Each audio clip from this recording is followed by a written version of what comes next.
Hello, welcome to my YouTube channel. माझ्या YouTube चॅनलमध्ये तुमचं सर्वांचं हार्दिक स्वागत. आज ना मी इथे मस्त असं शेंगदाण्याचं दही बनवणार आहे.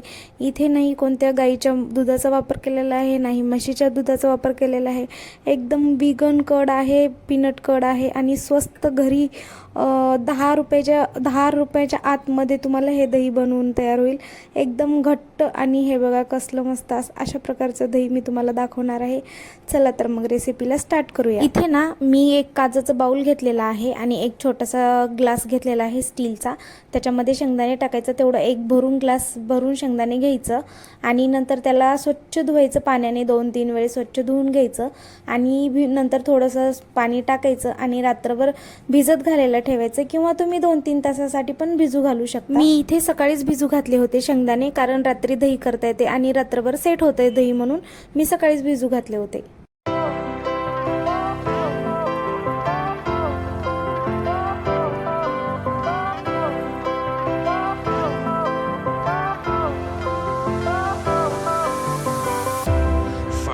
दिवसभर मस्त असे आपले शेंगदाणे भिजून घेतलेले आहेत आणि हे बघा त्यांची साईज डबल झालेली आहे. आणि जे पाणी होतं ते काढून टाकले आणि नंतर दुसऱ्या पाण्याने स्वच्छ असं 1-2 वेळेस धुवून घेतले, कारण आपल्याला आता हे शेंगदाण्याचं दूध बनवायचं आहे. त्यासाठी ना एक मिक्सरचं भांडं घ्यायचं आणि मिक्सरच्या भांड्यामध्ये अगोदर शेंगदाणे काढून घ्यायचं, कारण पाणी नंतर टाकायचं. अगोदर शेंगदाणेच तेवढं फिरवून घ्यायचं आणि त्याला मिक्सरमधून काढून घेतल्यानंतर त्याच्यामध्ये नंतर थोडं थोडं करून असं पाणी टाकत राहायचं.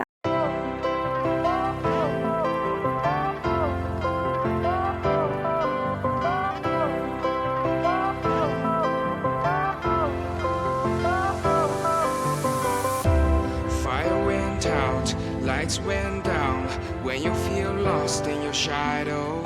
Don't feel alone, don't scream so loud. We are living in this cruel world. Broken but strong, gotta move. हे बघा अशा प्रकारे मस्त असं फाईन पेस्ट करून घ्यायचं आणि मिक्सरमधून काढून घ्यायचं आणि एक कॉटनचा कपडा घ्यायचं आणि त्याच्याखाली चाळणी ठेवायची आणि कॉटनच्या कपड्यामधून त्याला गाळून घ्यायचं त्या दुधाला.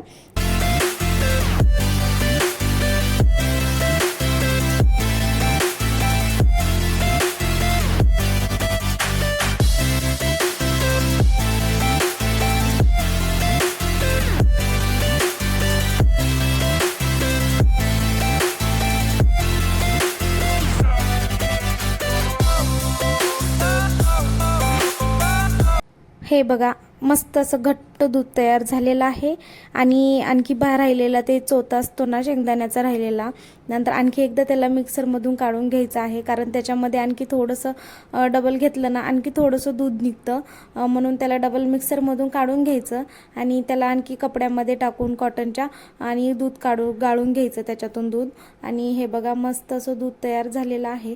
आणि हे राहिलेलं चोथा असतो ना, याला आपण भाजीमध्ये किंवा पीठ चुरते वेळेस त्याच्यामध्ये पण टाकू शकतो किंवा भाजी करते वेळेस त्याच्यामध्ये पण टाकू शकतो, कारण काहीच वेस्ट नाही याच्यामध्ये आणि एकदम हेल्दी आहे आणि कोणत्याही प्राण्यांचं शोषण न करता घरच्या घरी हेल्दी दूध बनवलेलं आहे. नंतर ना दूध तयार झाल्यानंतर एका स्टीलच्या पातेल्यामध्ये टाकायचं आणि त्याला लो टू मिडियम फ्लेमवर मस्त असं उकळी येऊ द्यायचं. उकळी आल्यानंतर ना त्याला थोडंसं थंड होण्यासाठी बाजूला ठेवायचं आणि त्याला थंड वगैरे झाल्यानंतर ना एकदम अशी आपल्या रेग्युलर दुधाला कशी साय येते ना, तशीच एकदम छानपैकी साय येते. तुम्ही पुढं बघाच, एकदम छान असं दही तयार होतं, आपलं घट्ट असं दही तयार होतं.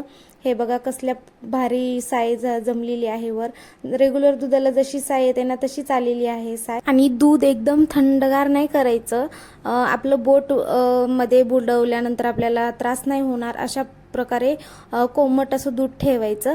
आणि नंतर त्याच्यामध्ये विरजणाला ना आपण दही वगैरे वापरतो रेग्युलर दुधाला, तसं विरजणाला दही वगैरे इथे काहीच वापरायचं नाही, कारण हे विगन कड आहे. त्याच्यामुळे इथे हिरव्या मिरच्या घ्यायचं ताज्या आणि त्याचे देठ काढायचं आणि देठ काढून ना त्या दुधामध्ये टाकायचं अशा प्रकारे.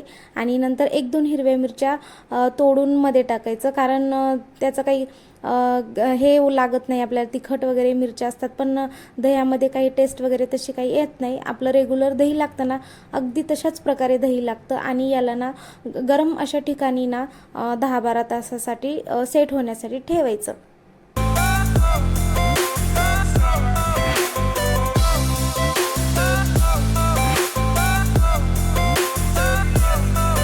नंतर ना इथे बघा मी रात्रभर दही सेट होण्यासाठी ठेवले होतं आणि हे बघा आपलं विगन दही, विगन कड एकदम कसल्या पद्धतीने, किती छान पद्धतीने सेट झालेला आहे आणि एकदम थिक झालेला आहे, पातळ वगैरे कसलंच नाही झालं आणि एकदम घट्ट रेग्युलर दह्यासारखं झालेलं आहे।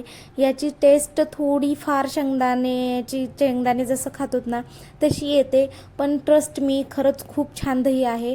तुम्ही विगन असो या नसो, पण खरंच एकदा तुम्ही शेंगदाण्याचं दही घरी एकदा ट्राय करा। स्वस्त आणि मस्त, एकदम थोड्याशा शेंगदाण्यामध्ये आपण हे बघा एवढं जास्त दही बनवलेलं आहोत आणि खूप छान लागतं आणि खरंच खूप छान याची टेस्ट असते। नंतर ना फ्रीजमध्ये याला ह्या दहीला 7-8 दिवसासाठी तुम्ही ठेवू शकता आणि दररोज जेवणामध्ये वापरू शकता किंवा याचं ताक वगैरे करून पिऊ शकता।